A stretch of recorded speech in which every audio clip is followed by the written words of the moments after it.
Okay, so there's this weird ticking sound on my klx110 2020. If any of y'all know what it is, just comment. Listen.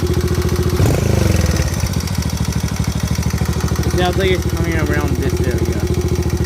Some guy said it might be the spark plug, but I don't think it is. Oh, it shocked me. So just comment if you know what that is, please. It'll be very helpful. Thanks.